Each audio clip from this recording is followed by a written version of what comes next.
Great day, happy Sunday. Welcome back to this strong, soulful Sunday. We are always welcoming to you coming and appreciative of you showing up in person and online. Thank you, thank you. Today we just decided to have more of a Zen feel, following the sound bath on this morning. Should I say on this grand rising? Because we're not in mourning at all, at all, at all. In fact, feeling rather good, feeling rather peaceful, feeling rather restored today. So welcome. Come on in, log on in, do what you need to do to get in place.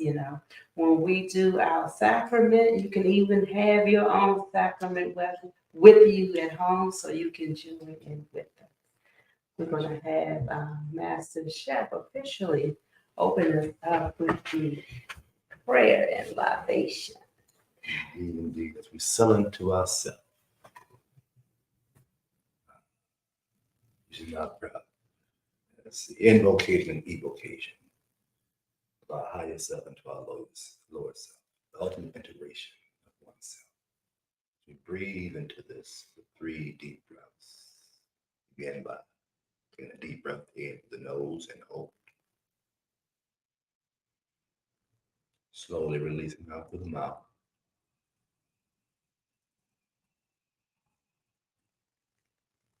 Deep breath in through the nose and hold. Slowly releasing out through the mouth.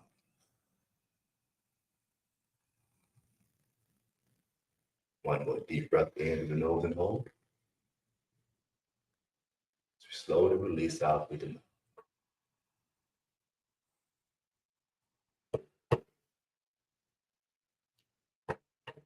Step into that space. To all forms of our higher self. Source energy. Mother, Father, God. Pop through the Rishas, the Ephas, and angels, archangels, deities, benevolent ancestors, and spirits. Giving thanks for your assistance in this highest integration of all, integration of oneself. And to the peace of God that passes all understanding. And we give thanks for your assistance once again. As we specifically at this point call upon our ancestors who physically walk this earth. We acknowledge you through the pouring of the libation, symbolic of the unification, the integration of the spirit world and the material world, spirit and earth, heaven and earth. As you pour the water into the earth, the flower here. We call on those names of those who have gone before us, again, honoring and acknowledging your journey. You still journey in the system. Mary Jones, Ajay, Michael Brown, Ajay, Ethel Brown, Ajay, Herbert Brown, Herbert Ajay, Jones, Mamie Ajay, Eloise Brown, Ajay, Sullivan Brown, Ezra Ford Senior, Ajay, Ajay, Rose Constance Brown, Ajay, Gwendolyn Brown, Ajay, Yolanda Smith, Ajay, Angela Smith, Ajay, retired Renee Ajay, Woods, Ajay, Charles Dayton, Ajay, Ariel Tucker, Thomas Ajay, Dayton, James Brown, Edward Ajay, Maddie Ajay, Brown, Ajay, Gracie Brown, Ajay, Ajay, Ajay, and Ajay. Shea.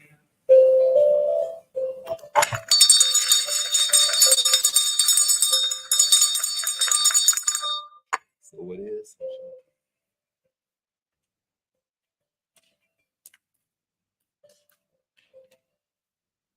We're just gonna do just a little more play in the little city space. A little couple minutes before we go into the day.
Hmm.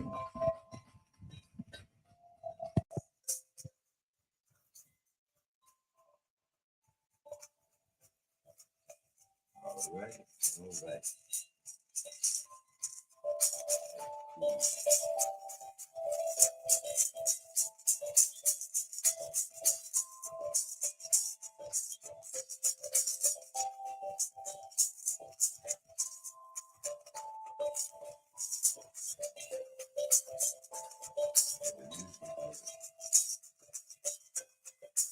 Yeah, it's not very nice. It is to me. Challenging to hear on the other side. All right. Can you hear the voices? Okay. We shall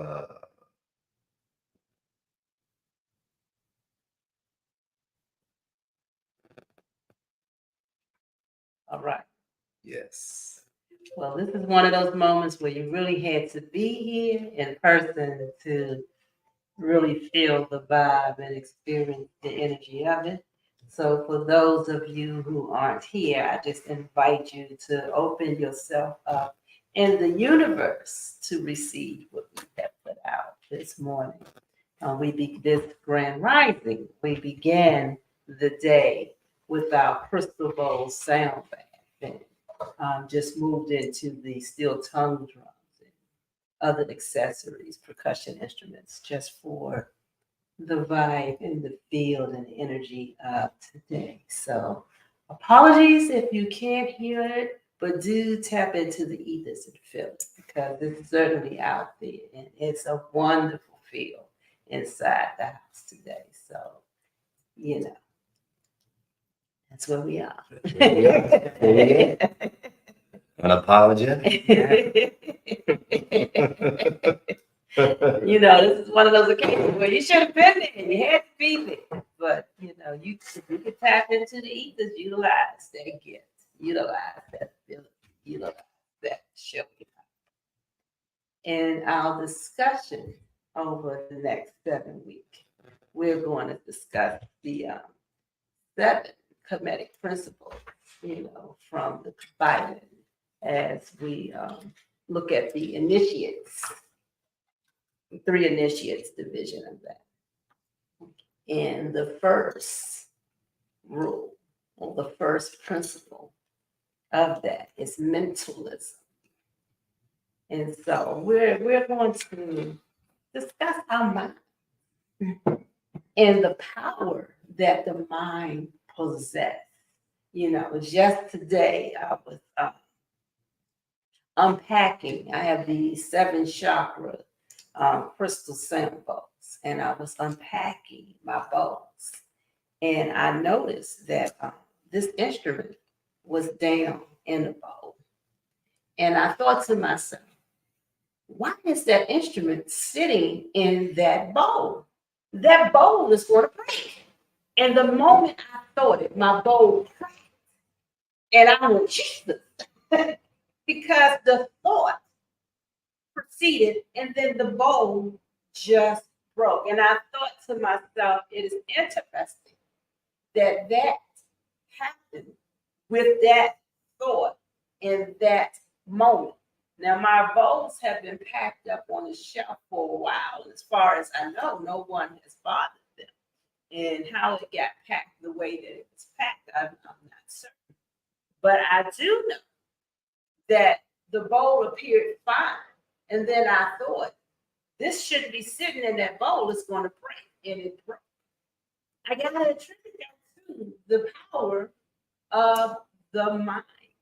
You know, we don't know how powerful we are sometimes, or we forget how powerful we are. And the bowl that broke was the crank shot. And so I just looked at the situation and was like, this is a big opener to where we are in today's lesson. Mentalism. What are we thinking about? What are we putting our energies on? And do we have, any phenomenal things or things that seem phenomenal that we could recall in this moment, that just comes up? Have you had any phenomenal experiences with the mind you can recall right now? That's the shit. What it started, they say, though. Sometimes things happen so often and so frequently. Mm-hmm. It's not that we dismiss them. At the same time, we may not speak about them a lot because sometimes it can be unbelievable. Sometimes people going through stuff. I don't hear about it all the time. You got something else. So, personally speaking, things happen quite a bit. That's phenomenal. On both sides. On the side that oh wow, this is cool. On the side of what caused it to come about. And they both of them are so again out of the ordinary, extraordinary. Yeah, but if we sit here long enough, something will come up. I guess we will just start back to backtracking. Yesterday, throughout the day, it was the ability to practice being present. Started out with a water lily festival at Aquatic Gardens. Didn't realize that there was such a what's called a great secret here in Northeast Washington, D.C., right off Kenilworth Avenue.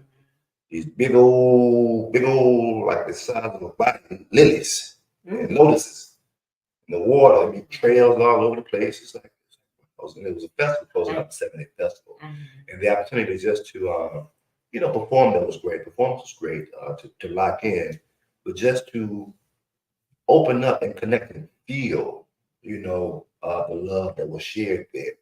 It was experience of heaven on earth because of the vibrations that was there. All different types of walks of people, ways of life, international people there, and everyone just had this connect thing. It's like wow. And again, it stood out because It's not often, especially at least my person with that type of mixed um, people. Usually like it was a conscious event. It wasn't an event, that you more so familiar with your own people and their own ways of thinking.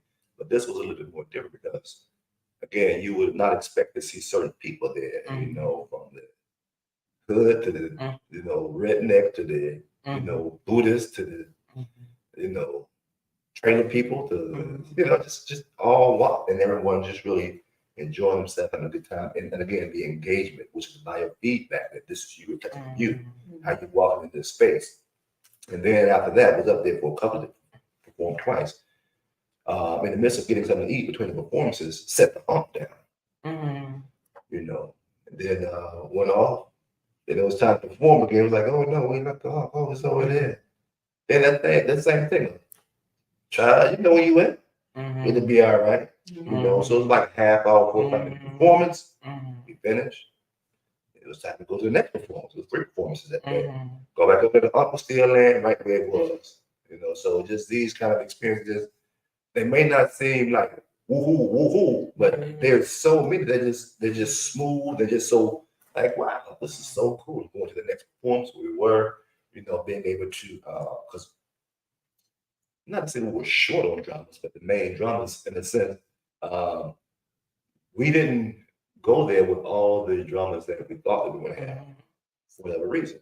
And so my person had to step up to, do more than they would usually do. And in the process of just being present, just remembering all those things that it knows about, just relax into the moment, relax, breathe, and smile, just be right here. Because and once you settle into this now, you in it now, and God got this, God, we got this.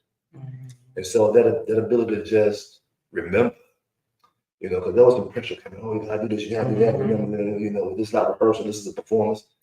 And so not, just take it off, okay, just breathing. And so that performance went off pretty decent. The feedback was, you did good. It could have been better, but you did good. So it felt good to be able to just step up and do something that's unfamiliar. It was like, you call this, you call that. How can sit around my person because it was the so-called weakest link. So how the what's good for it so that it was like, okay, we can't sing it one way, which is the path of least resistance. The spirit said, we got you. So we said, nah, let's go with it. And the thing was whether to play the one drum or the second. And so it was like, we more comfortable the second, play that more. Then we thought about it, spirit says, well, here's the rhythm to the set. We said, is this the rhythm to the set? Either you said that's the rhythm to the set. We said, oh, well, yes, we got. So we didn't say, we just went out and sat down and just started playing the set. And then he was practicing, he came in, he's like, okay. So wow, the same as what your person did with the bowl there. We said, wow, it's just here, it's gonna crack. My person did the same thing. It was just like, wait a minute, why are you doing this when you know that if you just relax in the moment, we got you.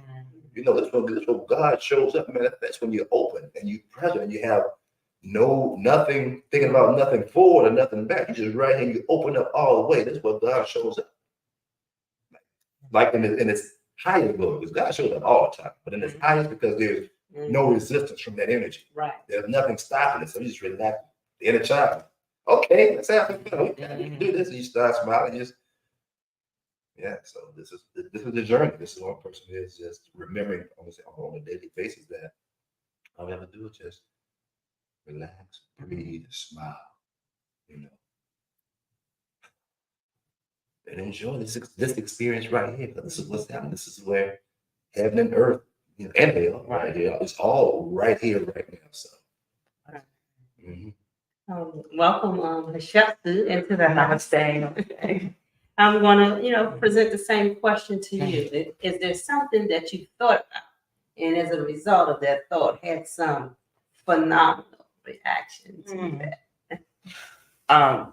When we were talking to this brother yesterday, when we were at Gemma's farewell party, and he was talking about how you can manifest, like you're already, like I was talking to him about the 5th dimension, and I'd seen something on TikTok where it gave 11 ways you're in the 5th dimension. And I was sharing with him, and I said, well, I know I'm not there yet. And he stopped me. He said, no, you are there. And it's like train, I don't want to say train, but I can't think of another word, positioning your mind to realize that you are there. Like, and he was saying, and he was like, sister, you got to watch your words. And I know I have said that I need to be more conscious of my words. And when you're around people that are not like-minded as you'll find yourself getting caught back up. And they're like, when I go in the morning, I said to myself, I am going to say greetings.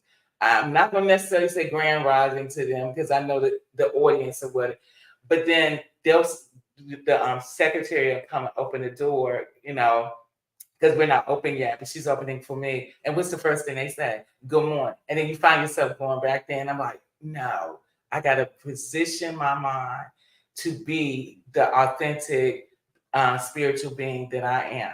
So I'm correcting myself and going, greetings. I don't say hello, I'll say hello. I'm like, greetings, how are you all? Like that, So it seems like, and I have that book, The Kabbalah. We had that in a spiritual class, and I really enjoyed that book because it does, and I'm actually going back and reading it because it does, center back into how their minds were, the three initiatives. Mm-hmm. And you're saying, but the scripture says, Yeshua said to his disciples, and greater things you will do. Mm-hmm. And since I've been on this path, I always wonder, I said, do people, especially people who follow Christ, do they really understand that? Mm-hmm. He said, greater things you will do. And I was in that world at one point, and we always look to Yeshua, mm-hmm. For your help or your go-between.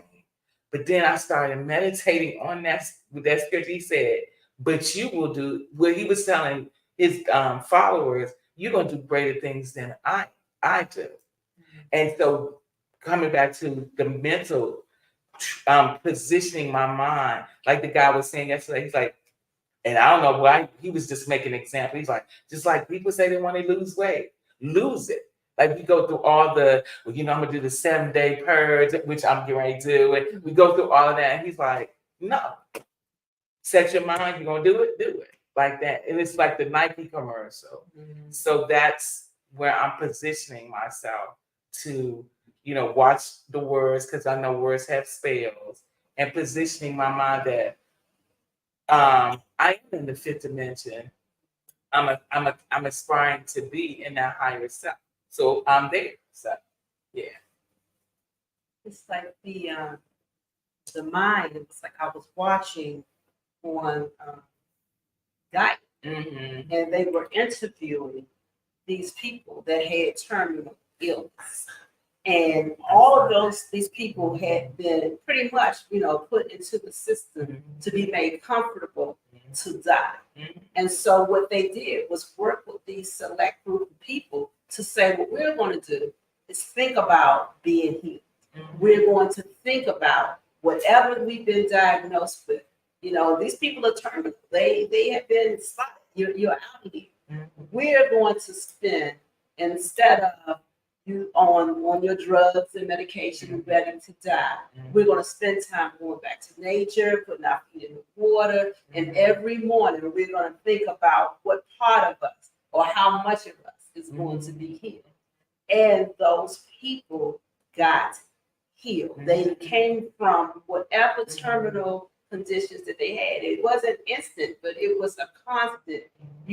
Just like you would spend your last 3 months hooked up to the machine with your drug drips or whatever. Instead of that, only thing they had to lose was not dying in the time frame that they said that they were spotted to die. So they had to gain their life, their health, their vitality. And over a period of time, each of those who participated in and fully engaged in the exercises got healed. And it's just from the mind, Can you imagine coming from that? I've been on terminal illness list a few times myself and decided I'm not going to die. I'm not going to die. I don't know what I'm going to do. That's how I met Dr. Kakai Mm. at one of the festivals, Mhm. you know, in the wintertime. And he spoke about this holistic thing, and I had just been given the bill of death Mhm. for ovarian cancer. And I went to him and said, I'm not going to die. What do you have for me Mhm. that I could work with? And he looked and he was like, well, how long are you? And, you know, well, here's some things. You know, he gave me some practical herbs, some practical things to do, you know. But I think the greatest thing he gave me was, if this is going to work, you're going to have to say in your mind, this is going to work. And that was his disclaimer, as you know, he's selling me the herbs and things that he was selling me. And I'm going, well, I'm not going to die. So this is going to work. You know, that was maybe 15 years ago. And from stage 4 ovarian cancer, 15 years ago, I'm here today. I'm here today. And at different times I've had, you know, things to reoccur and things to come back. And made those same declarations. It's like in this time period, the last time I met with Dr. U. And so now I got Dr. U and Dr. Kakai at my reach, you know, going through whatever issues that I was dealing with. And to be in great health today, you know. And I'm not going through the chemo and all of that. I think I did chemo the first time I was diagnosed with something, or, you know, the hair came out and all of that piece. And even in the midst of that, I didn't complete the cycle. And that was at the point that I met Dr. Kakai, because I was like, I don't want to spend my life going to the hospital, hooking up to these machines, going through all of this stuff. I'm not going to die, but I'm not going to do this either. You know, so it was that determination to be here, to get me here today. It's like, I see phenomenal things happen often. And having studied psychology and social work, you know, it's very easy for me to pick things apart, to reason things, to be the logician and say, But at the same time, on my spiritual journey, I have to step back and say, well, you know, I created this. I brought this moment into play. This has everything to do with my thoughts. This has everything to do with my belief. And if I could believe this, then I can believe another way. If I could see this, then I can open my mind to see things another way. And to be able to position myself to weigh both sides and then choose how I want to proceed. You know, in the past few strongs, I have been dealing with great amount of pain within my body. And I've been telling myself, especially in the morning, sometimes it's like, I'm really, really terrible. I say to myself before I sit up in the morning, you're here. But I don't know what part of my mind is holding on to you. I don't know what part of my mind feels it needs this pain. But what I'm not going to do is spend all of this morning engaging in the pain. And so I might roll out, breathe, and just move, you know, just move. And at some point, like early this morning, I was in so much pain, but at some point, I'm so busy just doing what I'm doing. The pain is dissipated now. Like, okay, so we're going to move. That whatever it is, I'm working through that space, that whatever has me coming back to that pain frequently, more frequently than before, to loose that, you know. So my decision to do the bowls today was to really open up my mind and to free myself energetically to receive the full healing, so that I'm not waking up at all, and so that I get the revelations of self. What is it that I'm holding on to? What thoughts, what thing is in my memory DNA that's causing me to still serve pain when I can really just as easily serve pleasure? You know. Do we have any comments, anything online? Just you know, before we keep rolling. No, not yet. Just a shout out to the voices. We're sticking their voices, expressing with love. So Sounds good. Awesome. So mentalism. What are some of your best practices to move the mind in the direction that you want to? You know, like I spoke today, for me, it was, I am going to do the scent bows. I am going to feel the energy of playing the bows. And while I'm playing the bows with the intention of one, blessing the space, energetically cleansing the space, and putting myself in position to receive any messages that I need going forward, you know. What are some things that you might do, Chef Sue, to put you in that place? Lately, I've been listening to Buddha flute music, and I play it continuously in my office, and that, you know, it sets the day for me to stay in that mental state, that spiritual state, and not get into the third dimension or the lower vibration, as everyone said.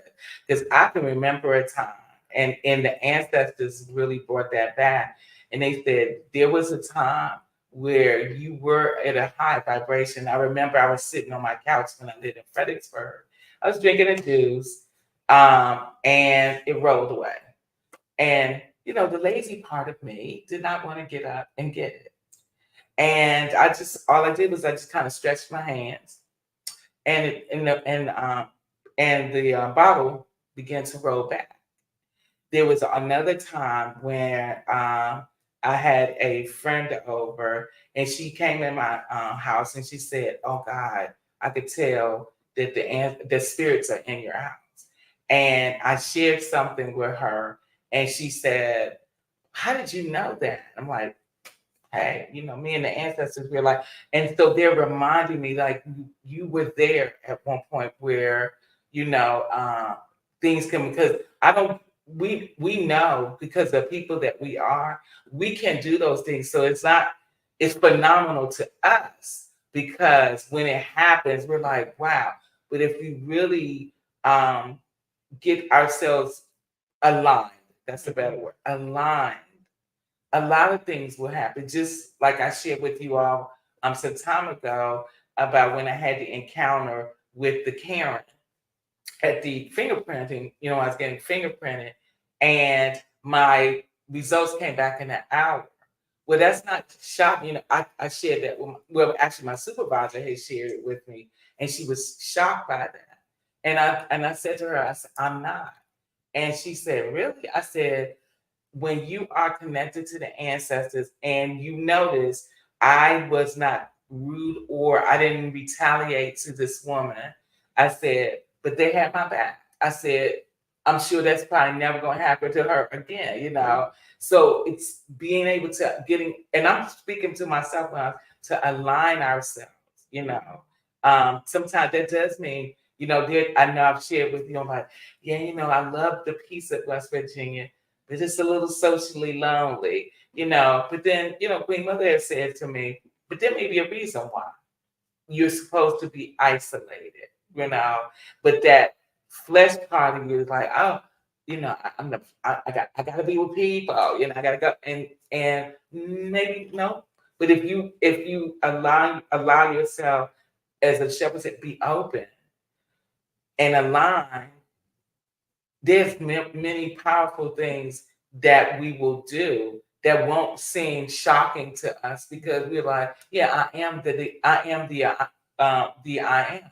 Like, I really understand. And people ask me why I use the EYE, because I post when I post, and I've had people message me on Facebook and say, "Why do you use the EYE?" And one of my high school classmates answered it for me. She said, "You're using that because it's all knowing and all seeing." And I'm like, okay, she answered it like that. So I understand that. So that's why I use it. But I have to also understand that I am the I am, you know, in that, getting in that shift in your mind. And was it you yesterday I shared where we were talking about student loans or whatever? And I said, I know we in the matrix. And because I used to get really concerned, because you get the 1-800 numbers and whatever. But what got me to the point that I am not concerned or getting all bent out of shape is when you can contact them. You haven't paid anything in years, and you give them you tell them your story, and the lady says, "Well, okay, Miss Brown, we have this blah blah blah. Where you can apply for that, and they can push a button and make you current, and you have paid nothing." We're in the matrix. And when that happened, I said, you know what? That's fine. And I still have I attempted to do the application, couldn't get it. And now I'm getting emails. If you're having problems with your bank, and I look at that, I'm like, this is the matrix. I'm not gonna be sitting here getting no coronary or ulcer. And I even told the representative, I said, oh, y'all might as well try to do something because I'm not be 80 years old paying this back. As a matter of fact, this is pretty much owed to me. And she just cracked up laughing, but she didn't understand where I was going with that. But I was like, I'm good. So. Good and very good. There you go. I remember some years ago, I wasn't working, and all of the bills just come in. I had electric bill, water bill, gas bill, and I sat down on the couch, and Ian was a small child, my son, and I sat on the couch, and I had these bills, and I was crying, and I was like, I can't do this right now, I had shows pending. But even when I worked the shows, it was going to be a while before I was going to be able to pay all of those bills. And so I cried, and I went to the stove, and I lit each bill on fire and dropped them into a metal trash can with some water. I just lit the bills on fire, dropped it in the bill, lit the bills on fire, dropped it in the bill. So I got gas bill, I got water bill, I got electric bill, I got cable bill, and it's like I had all those bills, and I burned them and I put it in the water, and I went and rested, and it's like that's a dream world, right? I started the show, still hadn't made payments or anything, and when I went to pay the bills, everything was balanced. All of the back bills were covered. And all I had to pay is what was the current bill. And I looked at that and I laughed. I never inquired what happened. I didn't call and say, hey, y'all zeroed out my bank account. I didn't do any of that. I just went on and paid from that moment forward as if none of those things were ever behind. As if I didn't receive all of those notices for termination on all those things. I just moved forward with that, But I remember when I was burning, I was like, I am no longer connected to, worried by, going to spend energies on this bill. Whatever's going to happen, it's going to happen. I wasn't in the spiritual journey that I'm on now, But the mentalism of that, the determination of that to release this and not be bound by this, it just went away. Now there have been times when I tried that again and stuff got turned off. But I say to myself, what is it that produced it that way in this moment, and not this way in this moment? Did your person cry? Which side? He said, did I cry? Yes, did I cry? This is also a thing about crime. So, like in times after you burn the bills, did your person cried? Also, the emotion. I'm not certain. But that may add to it because, there's stories about your person crying. Then we also know how the emotion goes. The emotion is power in the emotion. So, throwing that question out there, some insight to that. The emotion behind the action. Right. When I had a spiritual therapist last fall, and I remember I said to her in January before I had even decided to move, because it seemed like things were just crashing in, and I said to her, it feels like my whole world falling apart. And you know what she said? So she said, would that be such a bad thing? And I believe that we're so conditioned to, okay, let me catch this. So, like you said, electric. So she said, what if that does happen? And I had to think about that. I'm like, you know what? She said, there's some positives to that. You get to start in it. You know, we don't say start over, but you continue on your spiritual path, and you don't know where the universe and the ancestors would take you because you're still trying to hold on. So I was like, you know what? She absolutely right. And I had some bills left over from my apartment. Lady called me because what I've learned, and I thank my friend Al for this, you only have to let them know what is needed to let them. Like we have been used to being, I gotta be truthful and honest, but what's truthful and what's honest? And she called me about it was my electric bill. I said, yes, and she said, well, do you know we get now technically I could pay it, you know what I'm saying? And so she goes, well, do you know when I said, ma'am, I can't give you a thing. All I know is right now, something I said to her. And she said, well, okay, Miss, because again, this is a matrix. Now, I'm not saying not to, pay your bills or whatever. But when I understand what I'm in, I'm like, okay, what? And she said, well, all right. She was very sweet about it. And like, okay, have a great day. Because when you understand it, I keep saying that, when you understand you're in a matrix. Yeah, what is implied by that? What is that? Oh, the matrix? Yeah. Just the fact that, like I said, when that lady could push a button, and I haven't paid a student loan payment in years, and she could push a button and say you are current, because she was offering me like this deferred plan or whatever. That's when it really dawned on me that we do live in a matrix. Now, I'm not advocating don't pay your bills. That's not what I'm saying. But that right there convinced me that okay, yeah, I haven't paid you anything, and you can push a button and make me current. That's very interesting. So the matrix is about pushing buttons. No, I'm just saying no. The matrix. We are in an illusion, which I'm sure you know. That's right. That's what go dive deeper into that. Yeah, we're all of this is an illusion, and because we've been conditioned to be put up in that illusion. I gotta pay this. I gotta pay that. And when my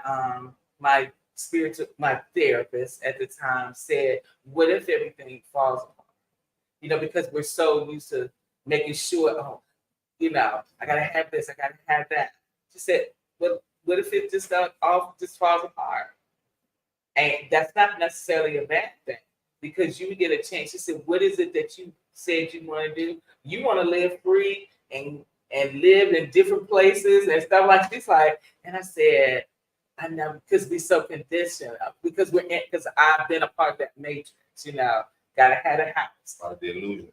Part of that illusion, exactly." Yeah, gotta have this house, gotta have this, gotta have that. I'm like, not necessarily. So that's what I mean. And I said she could push her button. Because why didn't you push me further? Like, well, Miss Brown, we're gonna do you get what I'm saying? Yeah. Okay. Especially when you put that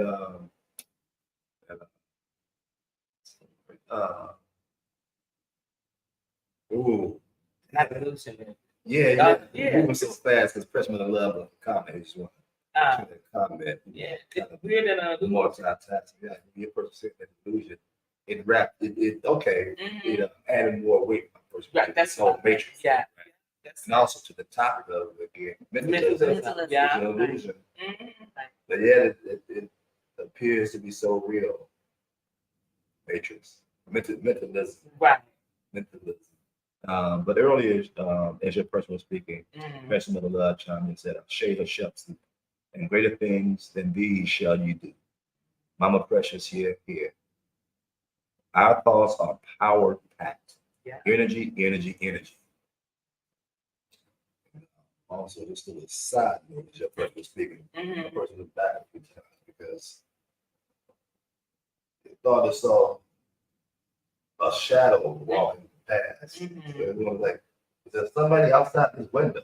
It may Because be. it was just that prevalent. Right. Then we started watching this device here to see if this device would pick up something. So we just engaging with, Right. the idea. My person said something that's And just like I was saying, And I illusion. have been seeing Matrix. shadows, and I saw it over this way, and I saw it over this way. So even earlier while you were speaking, I was looking because I thought I saw something, and then I looked over here, and I was like, I thought, and so I was staring over here for a moment, like I saw something, but then I was wondering maybe a bird flew by. But it keeps flying right by. That's not the pattern of the bird. You know how you get the shadows from other items and things outside. So we are both experiencing whatever that was. Right. We're both experiencing that. And then again, it's this whole piece of mental. What are you open to? What are you receptive to? What are you tapping into? Because whatever starts in the mind creates outward. But there is this thing, group think, as we would discuss in psychology, where somebody in the group begins to share their opinions and thoughts and views, and depending upon the charisma and depending upon the popularity of that person, everyone may follow within that thought, and so kind of like the slaves when, master, we think, group think, where do you connect group-wise? And then individuals. So when you talk about being equally yoked, it's like you're looking for people that think the same way you think. But even within that group thing, you still want to have your individuality so that you can make your own decisions. But are you able to truly make your own decisions when you've been programmed and conditioned to think certain ways? It's like the mind. You could really think, I'm doing this. And someone could be pulling your strings and manipulating you all the time. When the chef spoke about emotions, did you cry? Did you have that emotions too? And I know that there's weight and power to that. Why? Because my brother, who's a pastor of David, said to me, years ago, Precious, every time you cry, whatever you want, just seems to come your way. And we both laugh, ha, he, ha, But in retrospect, there have been enough times where I have cried.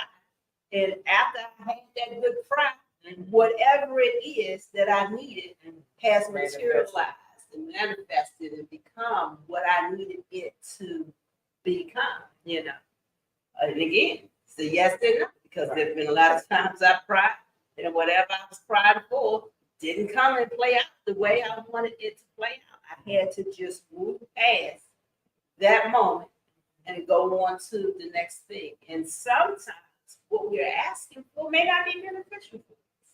Sometimes what we're asking for might not be the season for us to have what we're asking for, And to know that our mind even still participates in the season.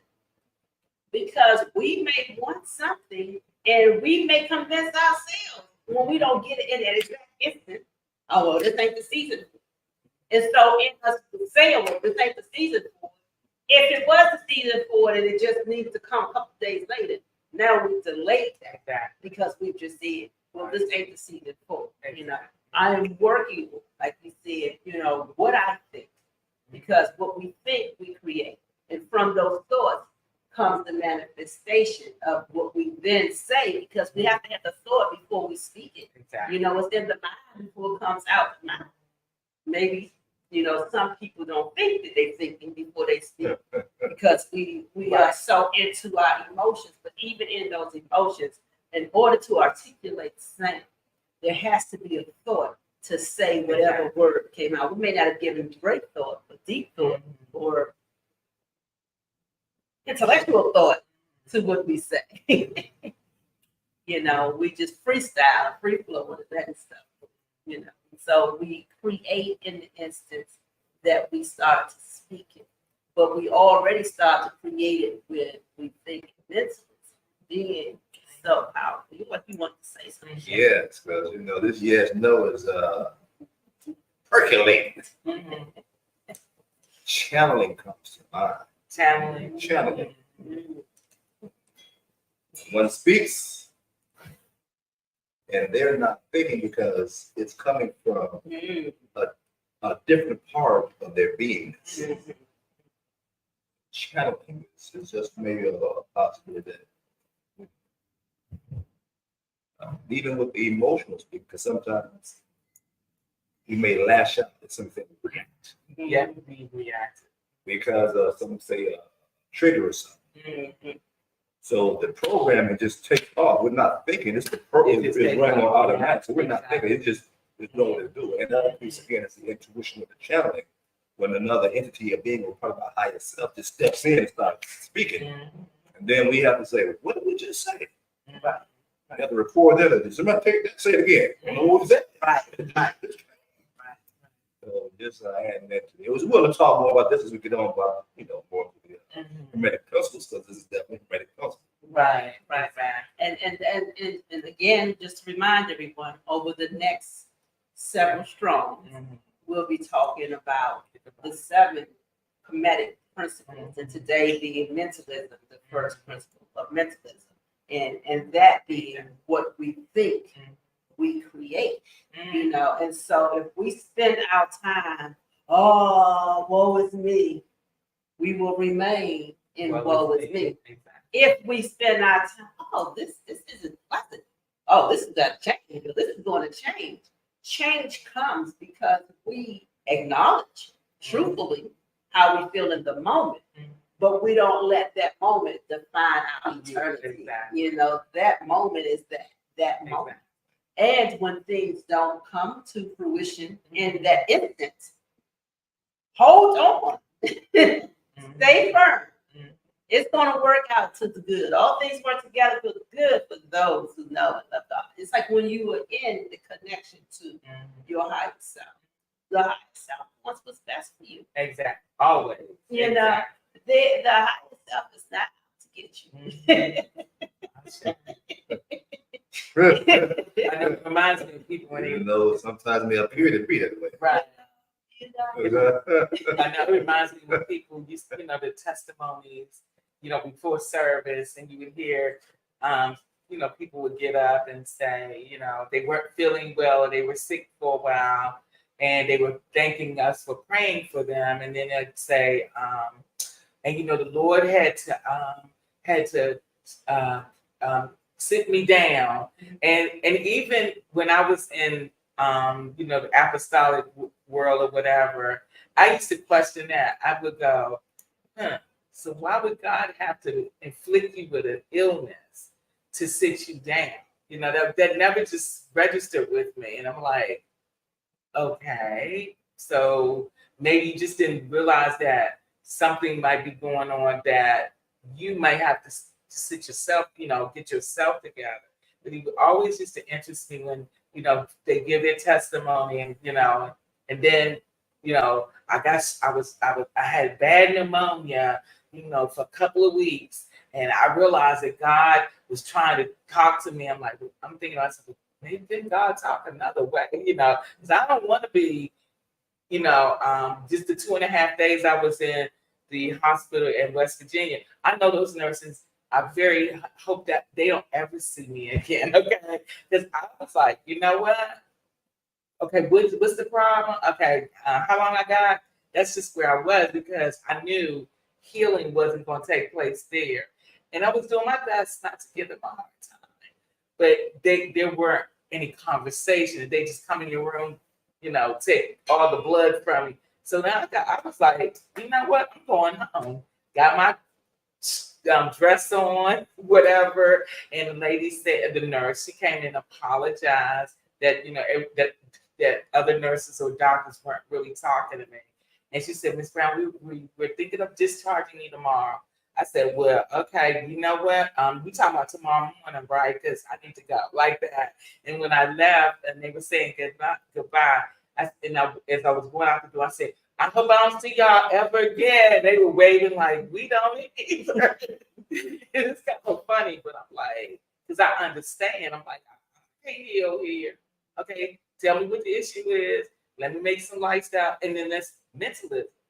Is now you get you sit here and you said you have a blood pressure at 190 or 200 over 100. You have to make some lifestyle change. That's shifting the mind. Because okay, y'all gave me a truckload of they give you a truckload of medication, but it's not a cure. It's not a healing. It's just band, it's putting a band-aid on. But again, mentalism. Oh, gotta leave. You know what? As much as I love that, let me go get this watermelon. And I did that last night when I was telling you I was still hungry. I went to 7-Eleven. I said, saw the chicken salad sandwich that I like.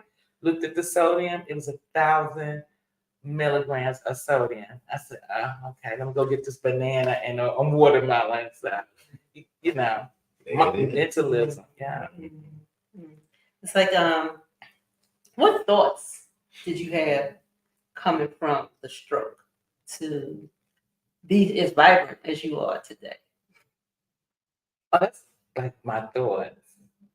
I mean, after a while, when you were in the stroke, you had the stroke, and I was still trying to talk because I couldn't understand why can't I speak? I ran upstairs and I said, Imari, call 911. And I was like, it was slurred, right? She's like, oh, and then so I had to text, I'm start writing it out.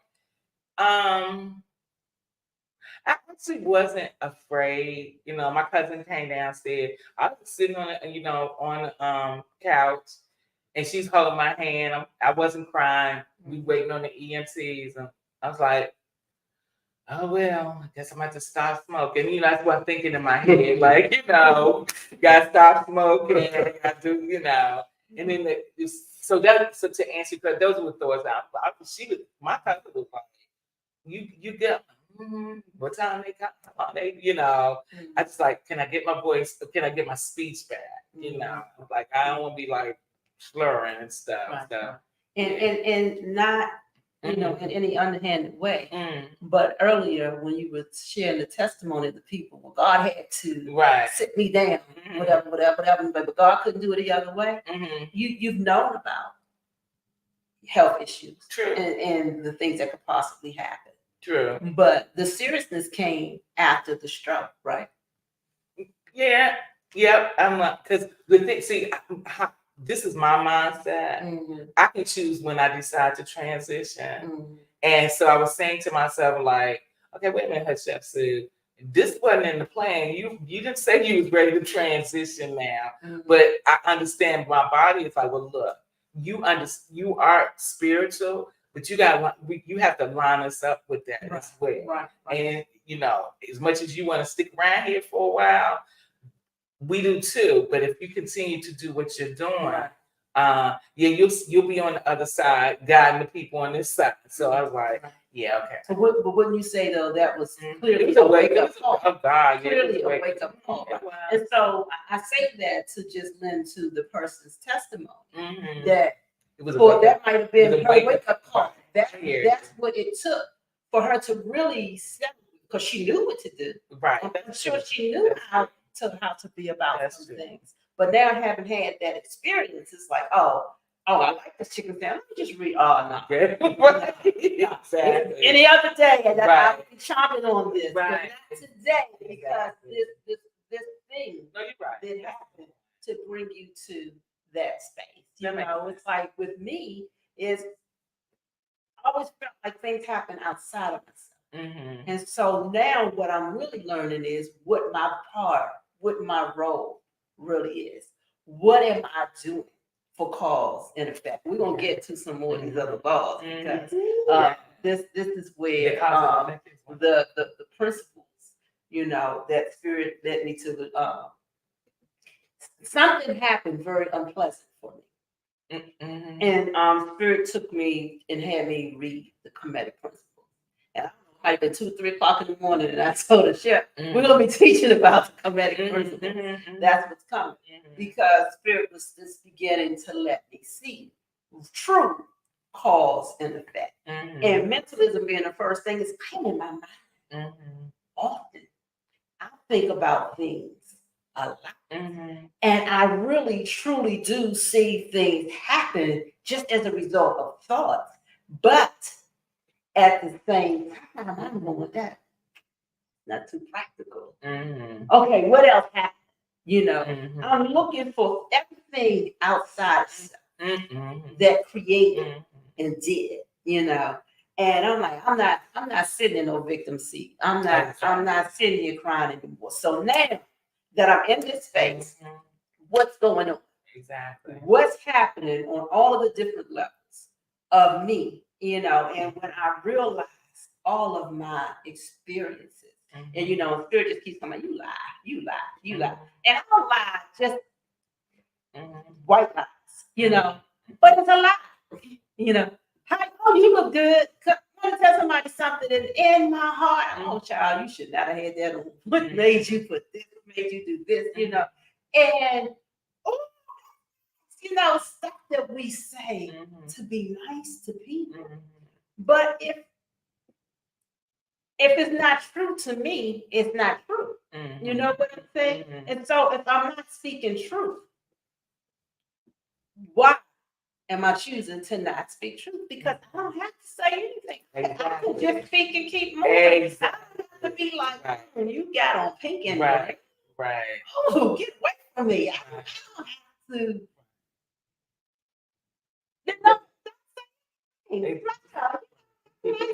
You know, find some truth to speak, you know, or exaggerating. Oh my God. I mean, nobody always does. Yeah, we can't do that. Nobody always does, you know. So being in that space, you can't say always, oh, I never get this, or I never, you know, when you speak these nevers, you start creating these never situations. And so Spirit is like, really, what you speak is of importance. And I'm finding that it is best for me to just not speak sometimes. Yeah. Because I exaggerate. I stubbed my toe. Oh my God, I broke my toe. I broke my toe this morning. I stubbed the toe. It hurt pretty bad. But my testimony was I broke my toe. You know, I broke my toe. And to just realize the dramatics. It's like I was it's just very dramatic in a lot of the conversations. And I don't like the energy sometimes because I'm like, oh my God, you're doing too much. And what I realize is, Precious, you are very dramatic. But they say we see a mirror, we see Right. reflections of ourselves. You are very dramatic, and you are dramatic when you don't even know you're dramatic. So people are experiencing you the way you are experiencing him. And so being in that place now, you know, when those energies come, I breathe. And I sit there and go, okay, I'm gonna let him express. And go through all this dramatics and just listen for what's the message that I need to get? What's the lesson that I need to get? What are the truths that I need to take away from this? And rather than overreact to his reaction, just be quiet. And I'm finding myself just going and being quiet more. And in being in this space, I'm able to hear people talk and share and talk about what they need to, and not need to add my own dramatic story to it, you know, and just let things flow. Like I'm pulling down from Tiffany and her being in the flow of things, you know, putting myself in the space where I just allow things to flow. And I'm learning so much more. You know, being quiet is powerful. I'm learning that if I sit and it's like I'm making organites and I'm creating these things and I am connecting to the items that I'm making. There was one organite in particular, and I put the figurine of Yemi on it. Mhm. And I put some real pearls and stuff in with the crystals and, put the clear quartz crystals inside the statue because it didn't match the overall aesthetics of Mhm. what I wanted to see inside it. But the crystals, inside her, I was like, but I do know I want these crystals to be in this particular oil. And I got this thing to add white into the mix. And I didn't really want to do the white because I'm like, it's gonna block out what I'm doing. Mhm.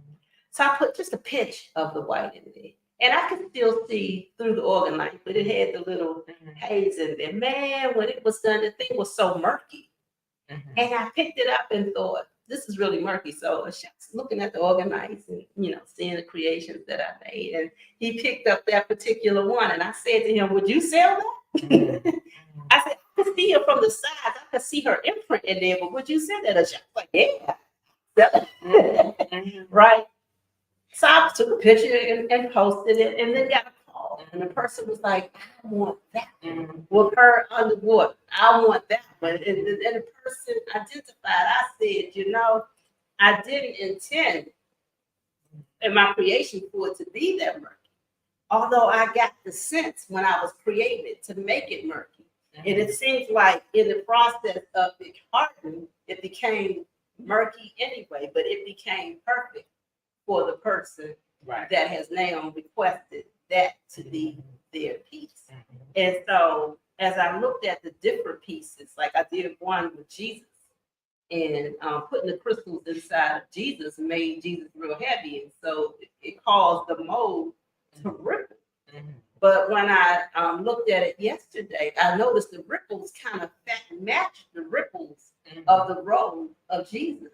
I said, aesthetically, overall, what I saw as this perfectly flawed piece is perfectly artistically Right. created at the end. And so someone spoke to me yesterday about particularly like that one. And I made sure to take pictures so they could see where the thing wasn't perfectly squared because the weight of Jesus with the crystals inside of him pulled the mold in and it caused it to fold as if the robe folds when it molds. So it's like,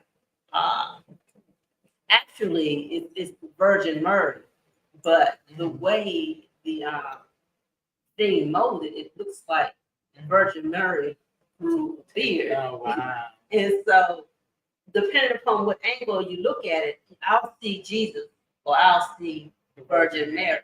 And I'm just sitting here going, they're manifesting both in this picture. So it is whomever looks at it, whatever they see, that's what it is. Because mentally, what you think, what you believe, that's what you create in reality. I think a lot of times when we talk about people being schizophrenic or off in these other zones, I think they go to other realms. Yeah. But you can't convince those people of anything outside of what they perceive and believe. Because if you see it, it's true and real to you. And I can't mold your truth. Only you can do that. So there has to be something where you connect with self and you connect with spirit that brings you to a different reality. There can be drugs and things administered, but even with drugs and those, at the end of the day, it's your own mind's abilities and capabilities that pull you from one space to the next space. And there are some people, well, they're just too far gone. Their mindset is strong in whatever realm of reality they are in, and who are we to tell them what realm and reality they want to be? Because there's a program, there's an expectation, there's the socialization. This is what you do in this reality. It's the matrix. You go back. Yeah, there are many dimensions. In my father's house, there are many rooms, many mansions. Yeah. It's also true of Earth. Because some people, are locked into the politics area. Yeah. You gotta vote. Yeah. You know, you gotta put the right people off so they can make a difference in what's going on. Yes. Some people like, nah, that ain't what it's all about. But you can't tell people that because that's what they locked in. That thing. You know, religion. You know, deep into only one way, Right. only Christianity or only Muslim. Right. They're not able to move outside of that border. You know, the same as someone of the so-called schizophrenic isn't able to move outside of the dimension that they're in, even though they may be more on the non-seen aspect, but just as what's going on physically, they're just locked in there. They're just where they domicile at the moment. Exactly. Person Mother Love that made a comment earlier. Go back in time a little bit. Time travel. Says energized activity happens to the woke and sleep folks all the same time. The magic is that the laws are facts that are inalienable. Even gravity can be defined using the laws against itself. Right. Yeah, I agree with her. You know, the inevitable is the loss. And as we look at and discuss and really examine the laws, we will find that it doesn't matter what your belief is, what your practices are, the laws are the laws. And we talk universal law. Yeah, you know, the Kemetic principles just basically look at the laws. It's like the chef is always talking about, you know, that principle of the thing is the principle of the thing. You know, well, those principles are those things that, you know, I believe he speaks of when he says that. I don't want to put words in his mouth, but that's what I take away from it when he says that. You know? Those are they. As above, so below. Right. Law of Law creation. of attraction. Right. Yeah. So you know, Polarity. as we look at that, and if you have the Kemetic principles, you know, next week we'll be discussing the second principle. So the day is mentalism, and next week is the second principle. So you can have an opportunity to look at that. So you can chime in, or you know, understand where we're going in the direction. Because if we all are speaking the same language and the principles, it makes for that unification in communication, so that we at least know where we are, how we agree, or how we perceive it, or how we move forward, or how we activate what we're doing. You know, determines the individual choices. But let's talk about what they are and what that looks like and what applications we do. You know, how do we come together and create and be in a coherent manner? You know, we got to start with the likeness of, okay, this is what we understand. Yeah, Brother Don chimed in a little while ago as well. It's a chef suit speaking there. Don Stewart. Yeah. Said, The chef suit hasn't called me. And I am so pleased to hear that she learned the lesson in time. oh, All of the messengers sent will not convince the defiant soul. tell him to put his phone number in the chat. Oh, he probably heard you. She actually said, put your phone in the chat. But I work that out. Mentalism, see, Right. look. No, Right. yeah. Yeah. It's also China says, just not speak. That part, yeah, puts people not speaking, not speaking so much. And also that listen and silent have the same letters. They Wow, sure do. listen and They silent sure have the same do. letters. They do. They have Wow. They sure do. Yeah. This is the truth. Yeah, they He sure said that because you see him right there, it's like, oh, Yeah. see that same letters. Like lived Yeah, and the devil. and evil. Evil. Yeah, Evil. evil. Yeah, Devil. devil. Yeah. Yeah, exactly. Yeah. Live, yeah, and evil, and lived and devil. Yeah, Yeah, exactly. yeah. Isn't that quite interesting? Yeah. Impressive Mother Love chimed in. All is mental. Jay. Yeah. Yes. Same letter. When we first, I didn't really understand the volume when I first read it because I was in this class. Then you go back and read it, and it is very interesting that the 3 initiates, what did I read? Because I read it not too long ago, where they actually wanted to like teach this, but the people, I think I'm paraphrasing, but they weren't like really ready or something like that. I have to go back and Ain't nothing changed. right, A few people, but not the masses isn't ready. right. That's it. Yeah. How you call everything. Yes, Your exactly. experience makes goes on the inside of you. Right. You say ain't no change. That is so true. Because it's interesting.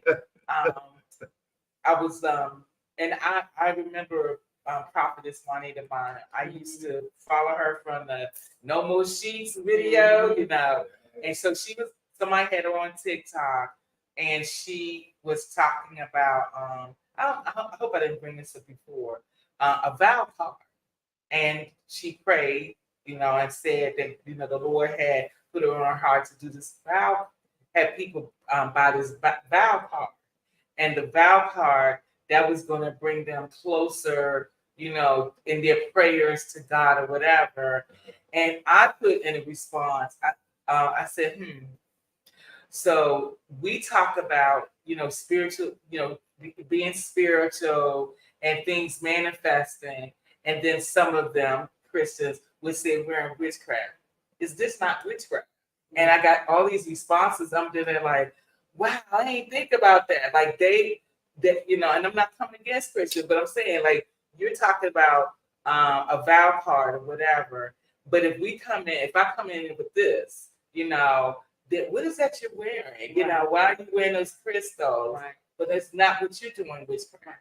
And I don't think they understand Mm-mm. what spirituality is. It's not limited to just being your way of being. Exactly. And it's not dark because it's not evil because it's not the way you would do it. Exactly. And I said that because I went, last year to visit my brother, one of my brothers who's a prophet, and I went with him to visit the church with the people he served. And when I arrived, I had my djembe on the back, and they have services outside of the house. I had my djembe on the back, and I go to the front door of the address, and I ring the doorbell. I hear someone at the door, but I also heard the deadbolt open up, lock the door. Okay. So the door apparently wasn't locked before I arrived, and it was locked so that I couldn't get in. And so I now want to go around and I walk around the big old yard to go to the side door. And I'm like, well, maybe, they have services in a particular part of the home, and they just don't want me coming through the front door. So I could hear, staring going on inside. But I was like, I felt like, but I really wish that someone would have just at least opened the door and said, go to the side rather than throw the deadbolt. So I go around to the side, and my brother comes running out, and he goes, we're going to go to another church. I forgot this is the day that we go to another church. And that was true. That was the day that they would go to another church. But so I'm going to ask you to wait in your car, though. So I looked at him, and I'm like, well, what time is the service at the other church? Where the service at the other church was for 2 hours. Wow. And it was kind of cold. It wasn't like freezing, biting cold. It was kind of cold outside. And I'm like, well, I'm not going to sit in the car burning heat for 2 hours. So I'm just not going to go. But he really wanted me to come. I really want you to come. I really want you to come. And so I'm going now to put the djembe back in the car and consider what my next moves are going to be. And so as I'm going to the car, some of his other church members come, and, they're all sharing with me, oh, you and your brother look so much alike, and, your brother speaks highly of you. And so they are, just talking about the different things that he spoke of about his sister Precious.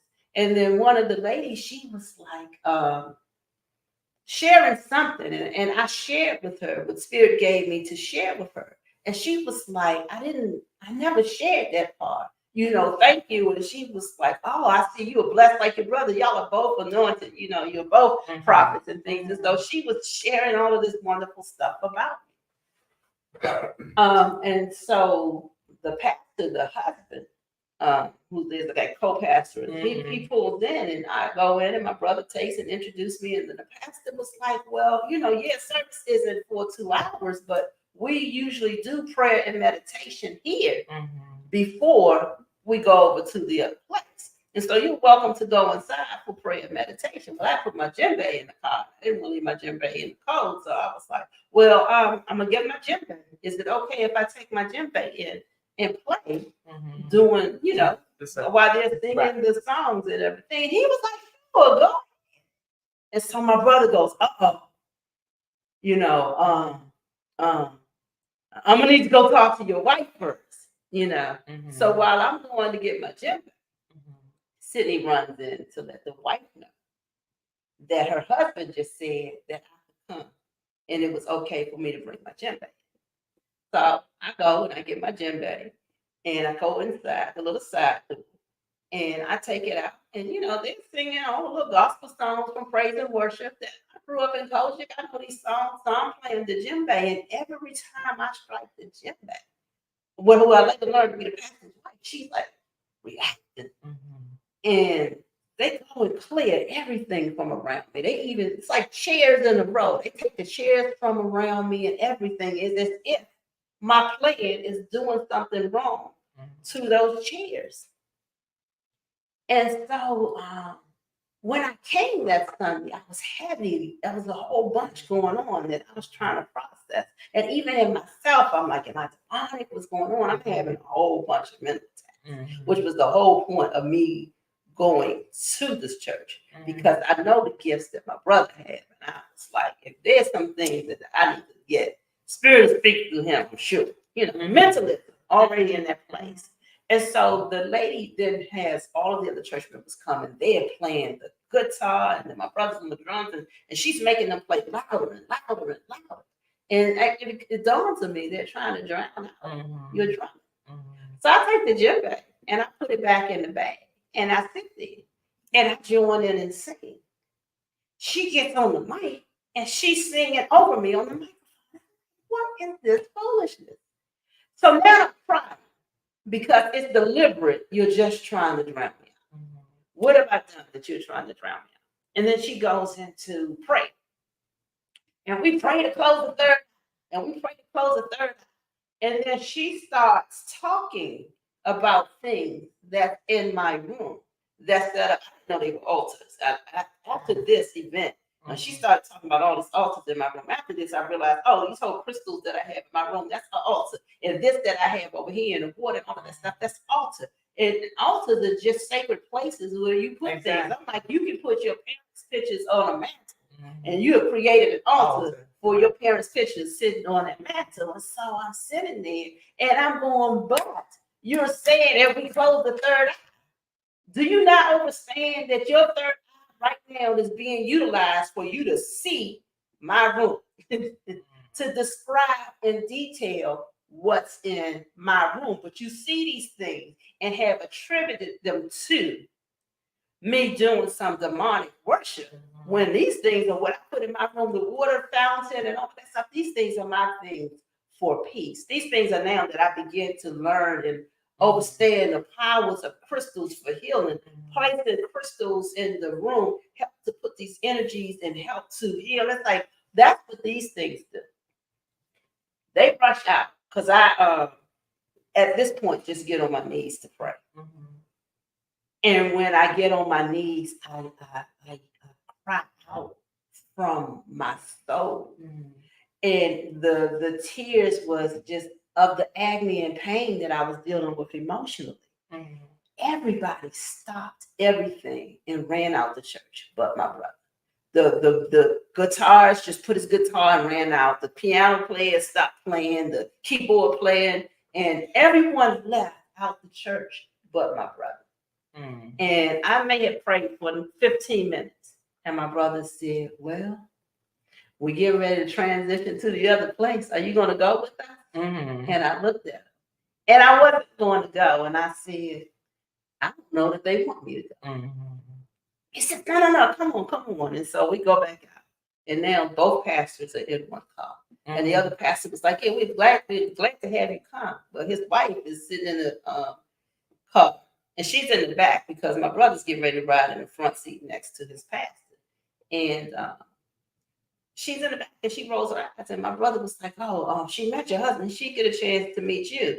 And so, I'm extending my hand and raise her hand, just shake her hand. And she doesn't roll the window down. She just rolls her eyes.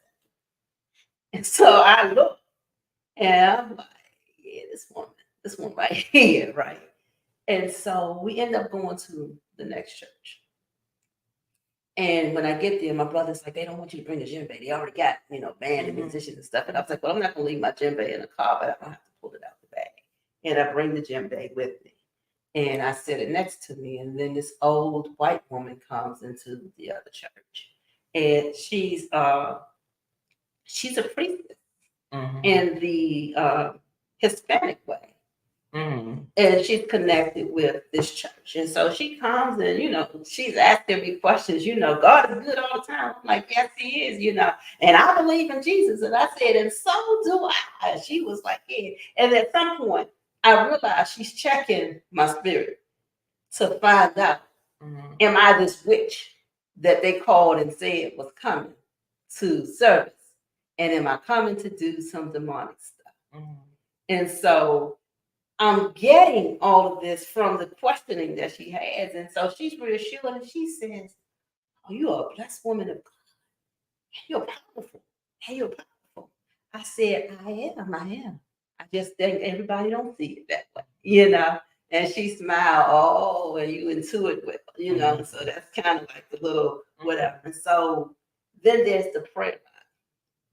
And I decide to go down the prayer line.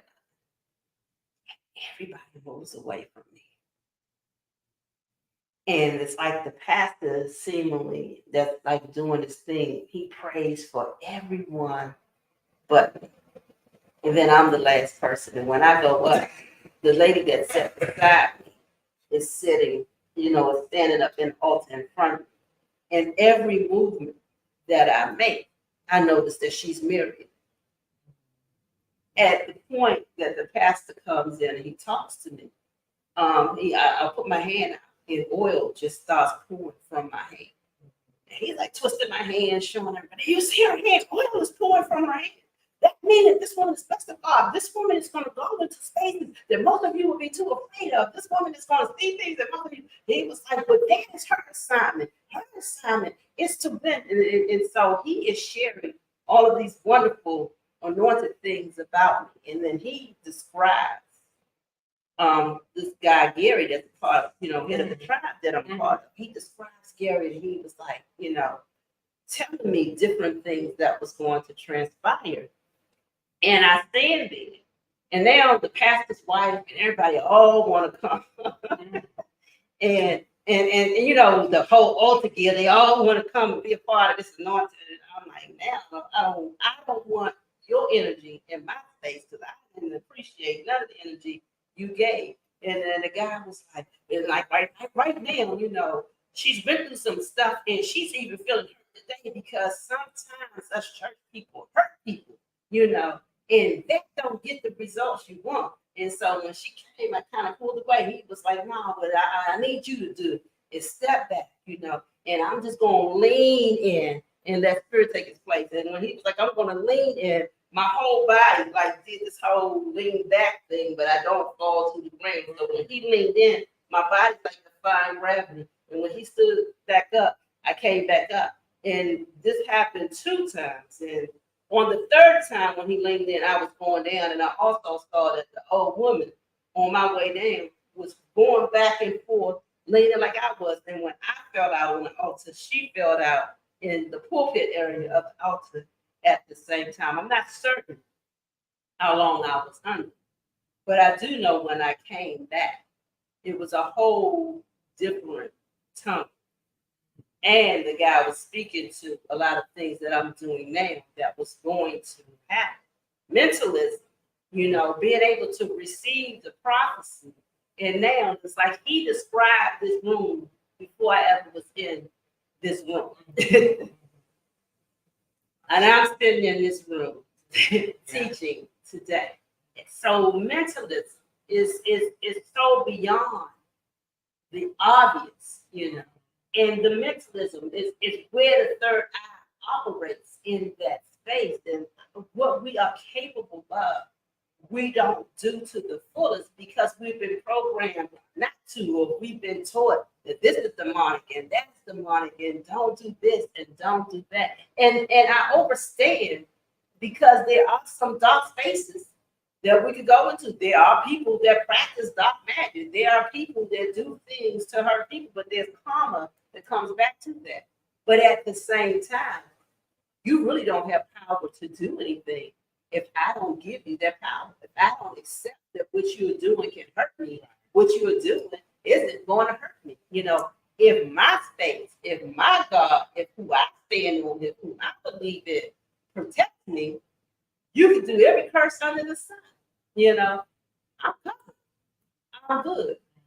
You can't do anything to me. But if I believe, if I go in fear, if I react in that space, then I'll get those results. And I went through a whole bunch of things, in this past year, dealing with someone doing all that they can to curse me, And it was only when I just grew tired of the battle.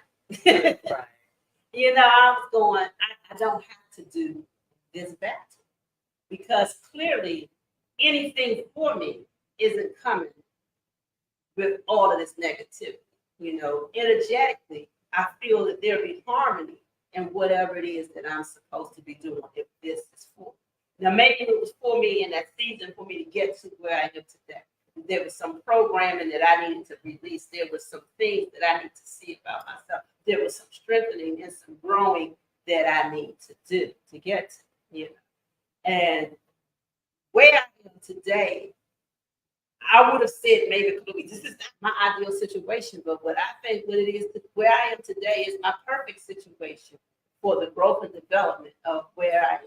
And so when I sit in gratitude and appreciation for all that I have, all that I am, and all of my experience, I think it propels me because mentally now I could release any ill feelings, any distress, like mentally I could go to this place of everything is perfect. The chef kept saying that last year, and I was like, clearly this ain't perfect. Clearly that ain't perfect, but everything truly is perfect. You got to be in the mentalism of this happened for a reason. There's a lesson for this. There's something I could take away from this. Like my crystal bowl broke this morning because I said this is going to break because I noticed something in it. And in that moment, it broke. But at the same time, it broke in the shape of a heart. Oh, okay. And I played the crystal bowl this morning for this rising. I'm all in the morning. I played the crystal bowls early. I played even that broken one. Oh, wow. And it played. Right, but this is a crack, right? It's a whole heart shape. A nice big size heart shape broke out of the bowl. When I said this bowl is going to break. And it did. What would have happened if I said, whoa, thank goodness this did not break? Probably would not have. But it broke after I thought this bowl is going to break. And it broke. It broke. I don't know why I got a place like that. I'm thinking the last time I went and performed with someone, they helped me pack. And that person just didn't pack it in the way that I would pack. And so something went awry in the pack. Nonetheless, the bowl will be replaced, but for now it plays. So here we are. Mentalism is a powerful thing, And it's just, I know without a doubt that we could truly think our way through a lot of things and that we are creating things. And it's not always easy to have the right thought, should I say, that thought that's going to be uplifting. It's not always easy to be in that space, but I'm appreciating the process of getting to that, always having the thought that I want to have, to manifest the things that I want to manifest. Greetings. Okay. Sunshine State. So one of the things that I'm going to share the comment done.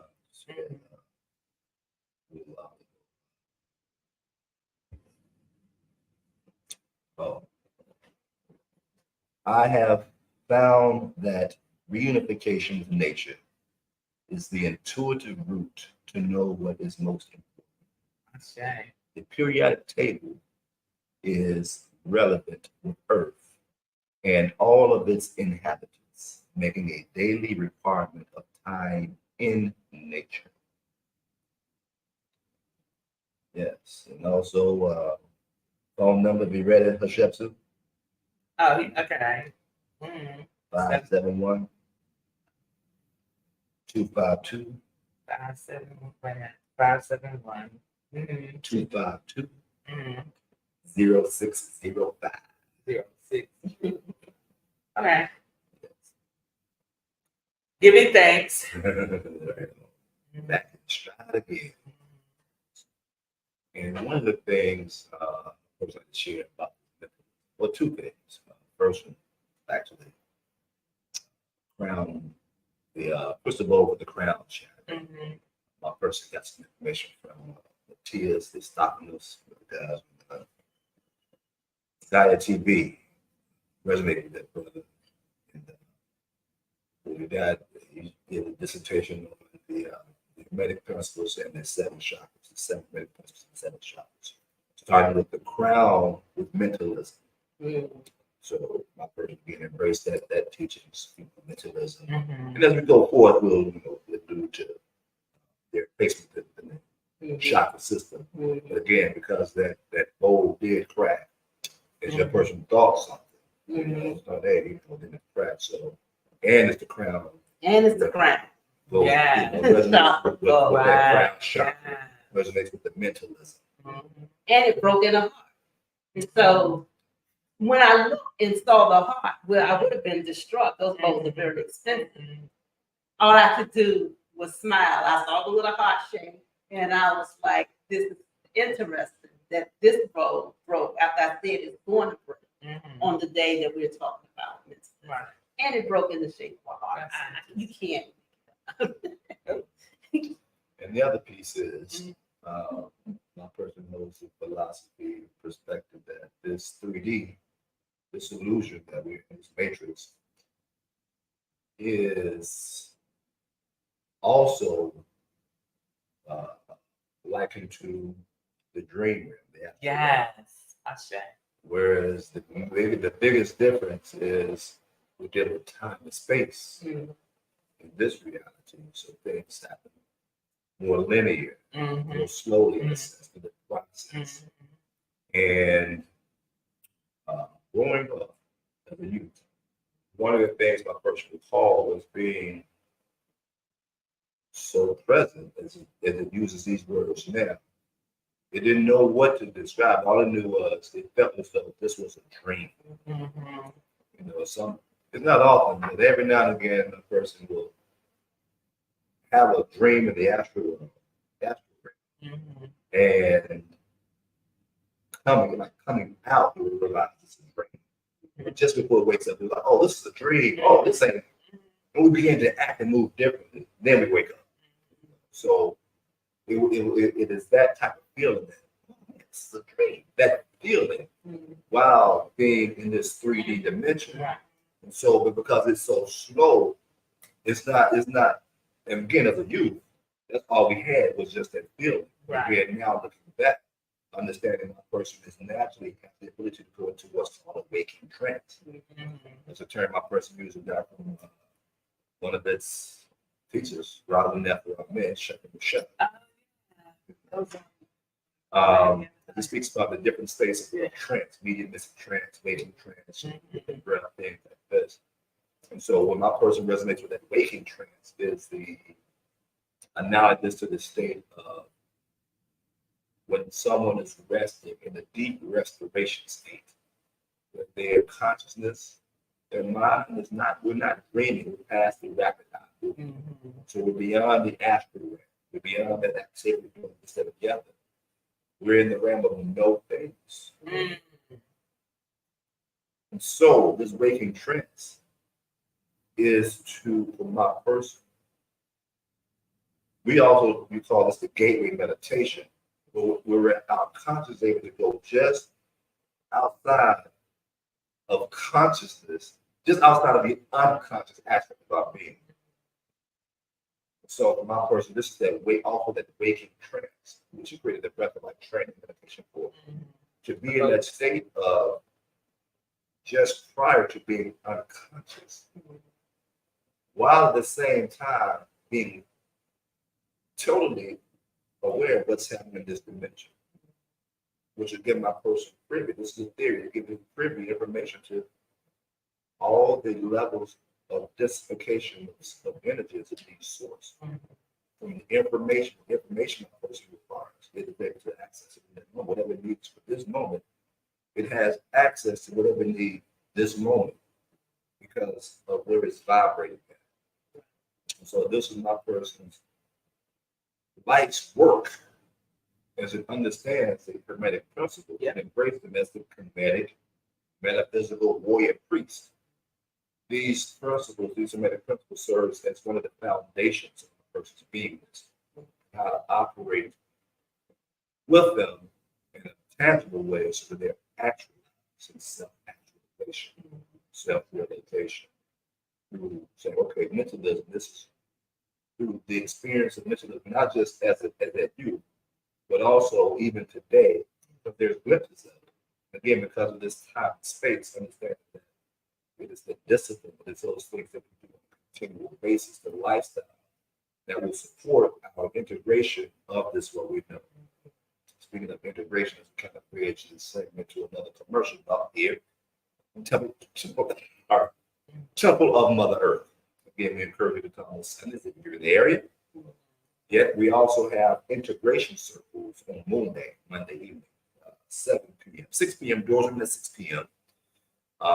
6 to 9. And so the integration is a more relaxed environment, more social environment. Again, integrating what it is, our beliefs, our perspective on reality. We're just checking in how we integrated that in our daily lives, so we actualize that, we reflect that, we become that, embody the word, become true, become that which we need to be true, becoming that. So again, we invite you to come to Temple of Mother Earth, 2415 32nd Street, Southeast Washington, D.C. Yes, so again, so moving forward, these next 6 strides per person, will be enjoying these a little bit more than the others because again, this foundation, this ascension, taking his body with it. The 7 chakras, we can go on and on, but we just have this contained enthusiasm, this contained joy. As we dive deep into these principles of creation. My person later called it. These did a presentation on the laws of emotion. And then this is the foundation of the laws of emotion, because my person says creation is energy in motion. Source energy is not energy in motion. Source energy is more masculine, creation is more feminine. So these Hermetic principles, the laws that governs creation, how energy moves. And we're all energy beings. So. Something we were speaking to earlier about being able to be in the different realms and create. I know when I was losing my home and needed a place to stay, he was like, you don't like I can come and stay with me for a bit, get yourself together. I began having these series of dreams. And I was dreaming about being back in my childhood home. And when I realized that I was having dreams, there were a lot of perceptions of things that I had as a child that I was able to go back in those dreams and re-go through those events. I'm in the dream and I am perfectly aware that I am dreaming. But I'm having all of the experiences and everything that I had as a child. And what I was able to do was go downstairs in the basement while I knew what happened upstairs, but I was able to go downstairs in the basement and see what was happening in the basement. And I was able to go into my mom's room and see what was happening in my mom's room. And I was able to walk around the house and see different things happening outside while dreaming about what happened to me in a different part of the house. And so I had the full perspective of things. And for probably a month, every night, I kept dreaming being back at home. And I got a whole bunch of different perceptions and a whole bunch of things that I had carried with me from a child, a bunch of things that wasn't pleasant, and a bunch of things that would take me to this depressed place got dispelled or got explained away. I got different perspectives because the perspective that I was carrying was a perspective of an 8-year-old child. The reality of things for me shifted because those series of dreams for a month let me go back and see things as an adult would see the same situation. So the takeaways that I got from the dream healed a whole lot of things for me that I realized that I was still carrying as an adult woman. As an adult woman who studies psychology, as an adult woman that spent a lot of time in therapy trying to deal with different things, but dreaming these dreams over a month gave me such clarity, such healing, such release. And I'm like, well, naturally, a child is going to see things different.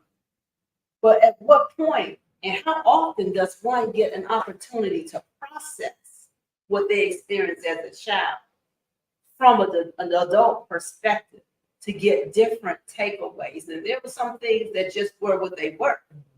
But my reaction to change as an adult opposed to as a child, because I'm not hopeless, I'm not helpless, I'm not codependent. I'm able to stand in who I am as a woman and then process those things differently. And some things don't come out the same. Some things were just, oh, that's what my take was. But it was like it was as if I was traveling back in time, you know. And I'm going to say I traveled back in time and walked through upstairs, downstairs, outside, around the house. I saw everything, but I saw it as an adult while experiencing it as a child. So I was myself and I was outside myself, viewing myself in the things that was taking place. And these dreams happened over a month, every night for a month. I went back to this place and processed this stuff. And so when I talk about mentalism and what our abilities are, you know, that's when spirit really started just telling the abilities. Like going back to going through time isn't just hop in a machine and push a button and or jump in the Valerio and speed through. But I literally went back in time for a month to get healings that I needed for myself.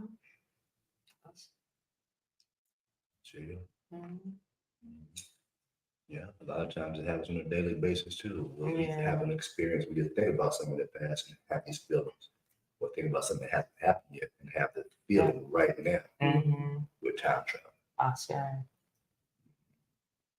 Yeah, that's how we're made. We are multidimensional beings. Right.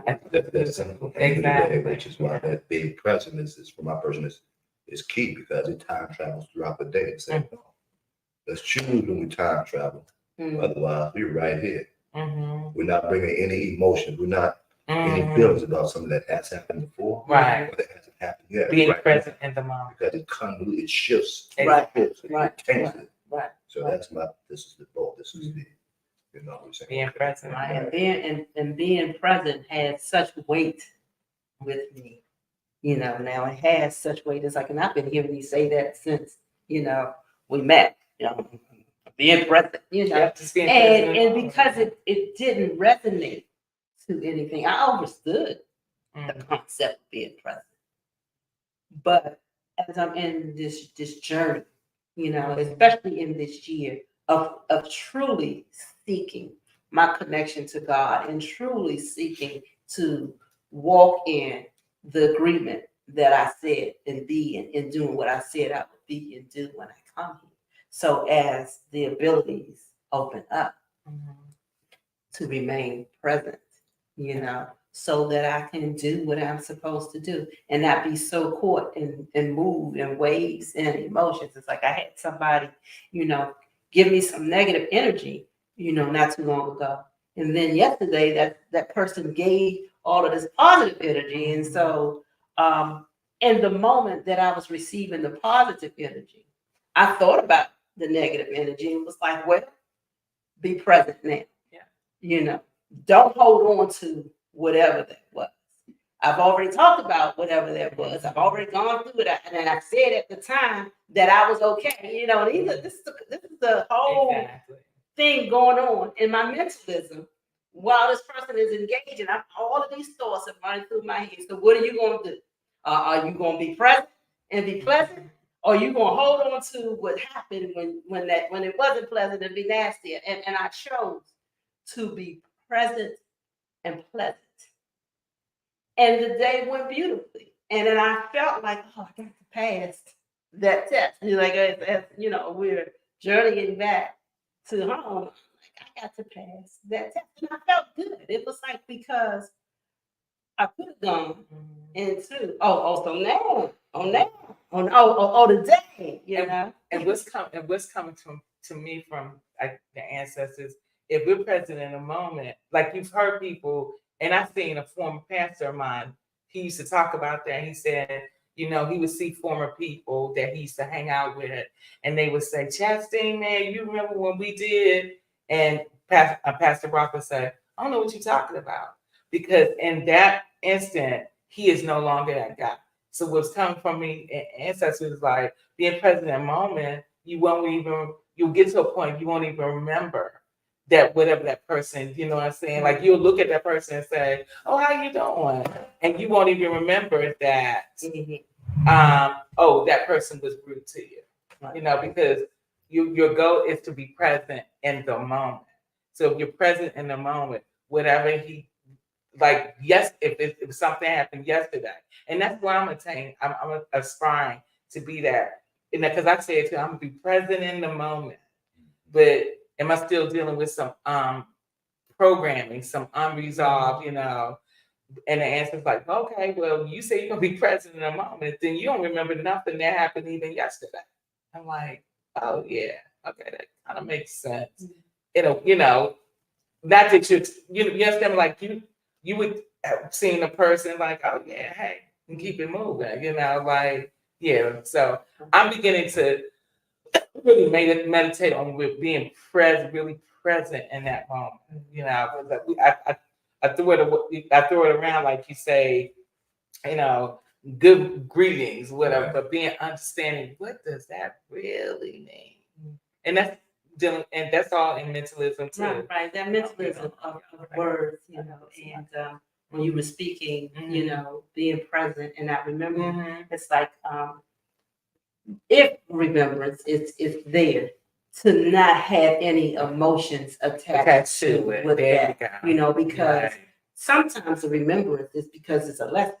So you can remember because of the lesson. Oh yeah, when this happened, I learned this lesson. And so what I learned from that, I'm going to apply what I learned in the application. Yeah. So I don't have that emotional attachment to what happened, And in that moment, it was a true check for me.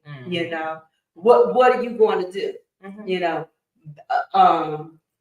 I'm not looking to get them told. I'm not looking to be in confrontation. Right. I am here to have a good time, and gosh be golly, I'm having a good time, and so I did. Right. So I did, but that choice, and the need to want to have a discussion about it dissipated as well when I made that choice to just have a good time.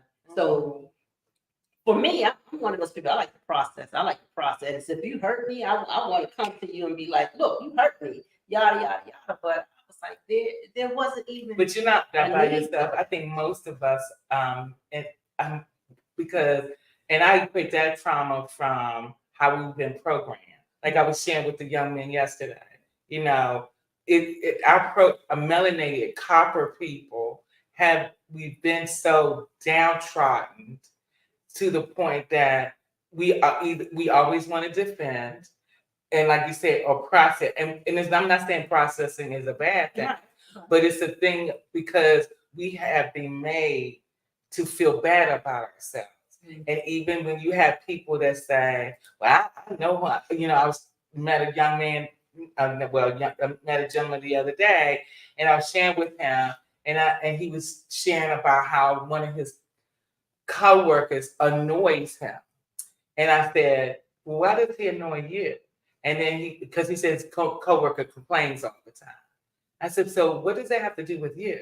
And then he justified it and said, well, everybody, all the other employees don't. I said, again, what does that have to do with you?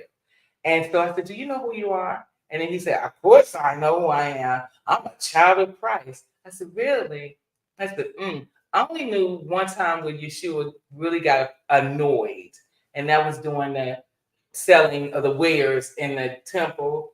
I said, so if you're following him, would you really think he'd be annoyed? I mean, because that's that guy's issue, right? So I'm saying all that to say, then he started justifying, well, we ain't perfect. I'm like, well, who's the we in that? You say, are you not perfect like that? And then he said, well, we all sin. I said, we who? I said, because I don't believe in that. So I don't believe in sin. So you could say, and I'm using him as an example, is that he's that in that condition. But I understand it because I was there once too. So when you say about we've been conditioned to defend, like you said, process. I heard someone tell me that they can be emotionally attached to things. I was like, wow. But you can say you can love someone and be emotionally detached, and I have to really meditate on that. And then I heard Bobby Hemming. I was looking at Bobby Hemming one day. I'm like, oh, okay.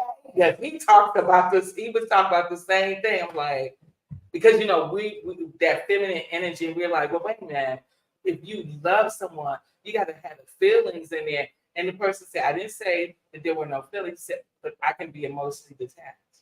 And I thought, and until I really saw a YouTube video with Bobby Hemming, I'm like, oh, it can be done. It can definitely be done. So anyway, I think in relationships, As we close out.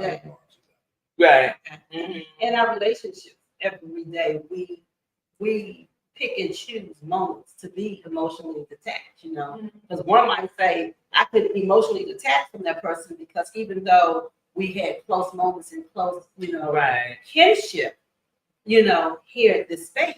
Outside of this space, that person isn't a part of my day-to-day life. So it's easier for me to let that go. Where I'm around a chef a whole lot more, so the chef do something, it's going to sit different. It's going to hit different. It's going to be something. But you can still be emotionally detached. Right. That's potential. Right. So let me finish. Okay. So because I know it hit to do that, the growth, the development, the learning for me is to not let it get that way. Okay. You know what I'm saying? And to be like, okay, this happened. And not have to go back and forth about everything. Okay, this happened. Move on, and be okay. And not be like faking to myself, all is great. And it's not great. Because I think that is sometimes the worst thing we can do to ourselves is to not self and not allow self that space to heal. So self have to recognize this went on. I feel this way. Now, why do I feel this way?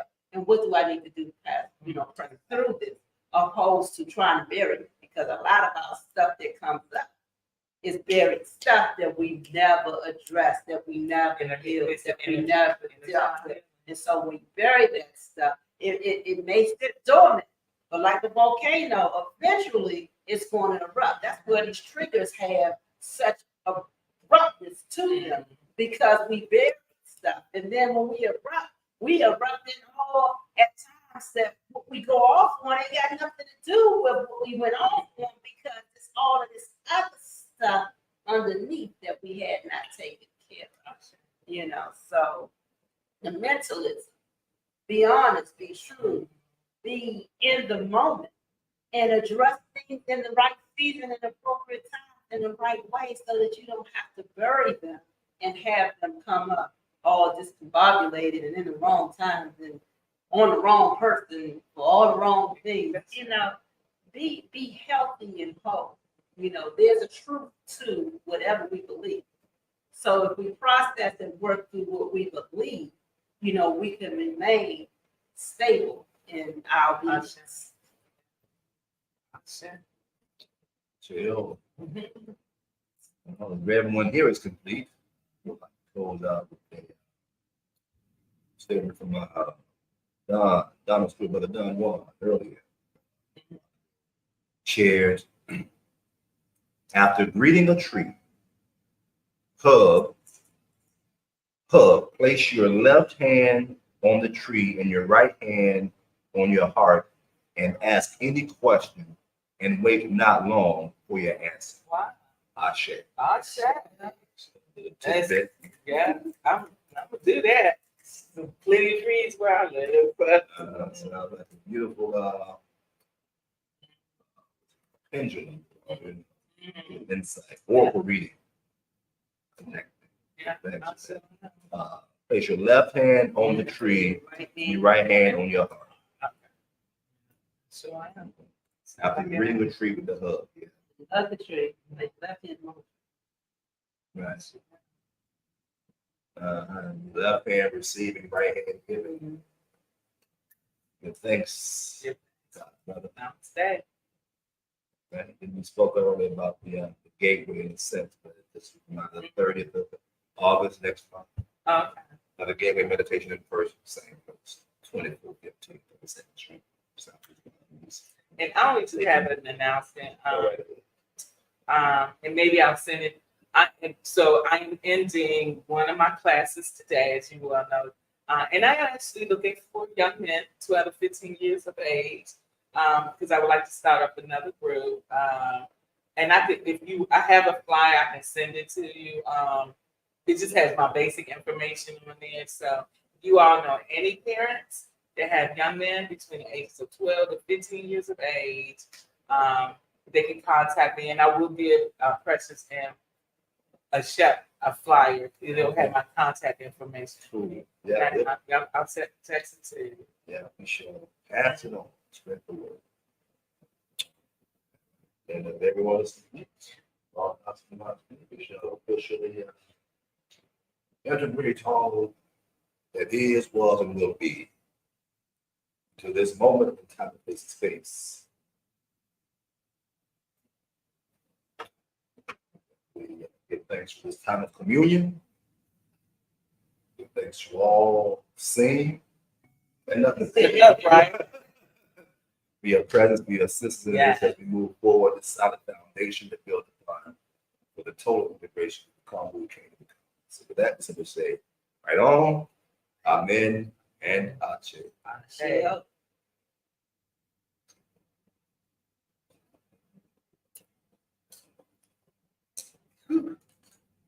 Until next strong, everybody. Yeah.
We just submit peace, love, and light.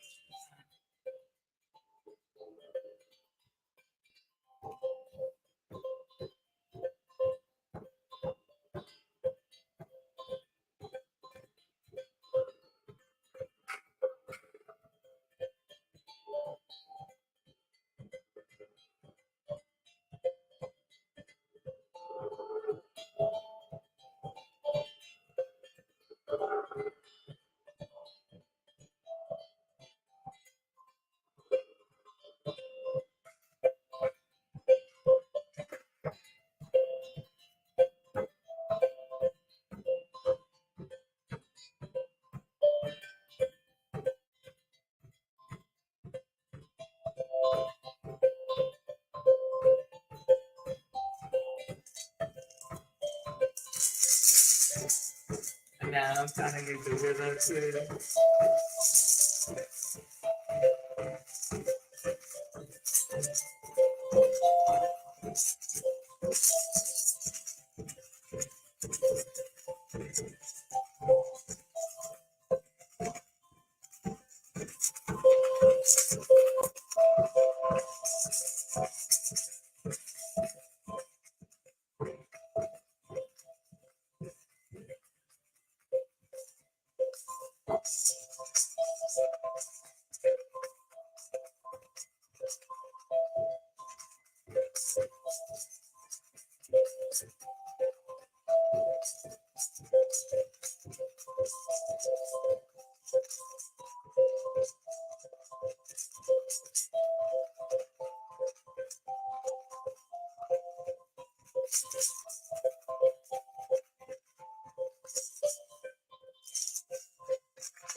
You can't hear it.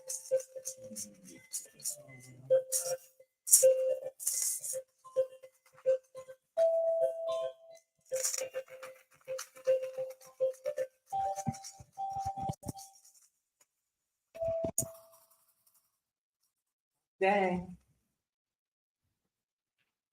Jay, and once again, Mhm. until we call upon you such a way, we bid you adieu, say good day right on.